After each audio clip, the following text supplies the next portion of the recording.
Hello दोस्तों, नमस्कार। स्वागत है आपका मेरे इस चैनल में। हमारे ऋषि मुनि हमें गर्भ संस्कार के विषय में बहुत सारी बातें बता के गए हैं। उसी के बारे में ये कथा है। प्रजापति दक्ष की कई कन्याएं थीं, जिनमें से 13 का विवाह महर्षि कश्यप के साथ हुआ था। इनमें दीति और अदिति प्रमुख हैं।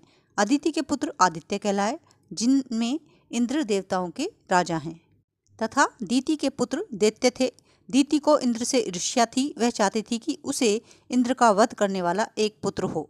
इसी इरादे से उसने महर्षि कश्यप की बहुत सेवा की, जिससे प्रसन्न होकर कश्यप ने दीति को वरदान मांगने को कहा। यह सुनकर दीति के हृदय में वर्षों से संचित इच्छा मुखर उठी।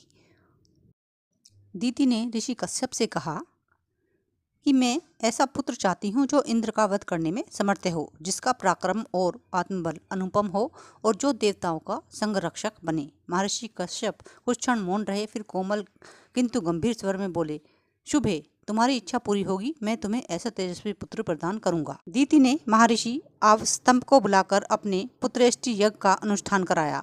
यज्ञ अत्यंत वैभवपूर्ण ढंग से किया गया था। मंत्रोच्चार के साथ अग्नि में आहुति दी गई। इंद्र शत्रु भूर्भुवस्व अर्थात इंद्र का शत्रु उत्पन्न हो। महर्षि कश्यप ने दीति का गर्भधान किया और बोले, प्रिय, अब तुम्हें 100 वर्षों तक इस गर्भ की रक्षा करनी होगी। तपोवन में रहकर सभी नियमों का पालन करना होगा, अन्यथा गर्भ का नाश हो सकता है।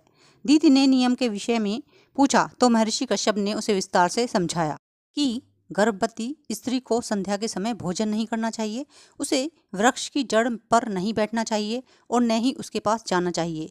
मूसल, ओखली या ऐसी गृह सामग्री पर न बैठना, न ही जल में अधिक समय तक स्नान करना, सुनसान घर में अकेले नहीं रहना, पृथ्वी पर नख या लकड़ी से रेखाएं नहीं खींचना, आलस्य और अधिक निद्रा से बचना, कठिन परिश्रम वाले कार्य नहीं करना, भूसी, राख, हड्डी और खोपड़ी पर कभी मत बैठना, विवादों से दूर रहना और शरीर को तोड़ मरोड़कर कष्ट नहीं देना, बाल खोलकर मत बैठना, अपवित्रता से बचना, सिरहाना उत्तर दिशा की ओर नहीं रखना, निर्वस्त्र या उद्विग्न होकर शयन नहीं करना, गीले चरणों के साथ कभी मत लेटना, अमंगल सूचक वाणी मत बोलना, न ही अधिक हंसना, सदैव मंगल कार्यों में संलग्न रहना, गुरुजनों की सेवा करना, बड़ों की सेवा करना, औषधीय स्नान करना, प्रसन्न मुख रहना और पति के हित में सदा संलग्न रहना। गर्भ महर्षि कश्यप अंत में बोले, यदि तुम पूर्ण सावधानी व अनुशासन से इन नियमों का पालन करोगी तो तुम्हें वही पुत्र प्राप्त होगा जिसकी तुम्हें कामना है। दीति ने गर्भधारण किया, पर उससे एक चूक हो गई, जिसके चलते दीति ने जिस मरुदंड को जन्म दिया वह इंद्र के सहयोगी बने और इंद्र ने उन्हें देवताओं के समान अधिकार प्रदान किए।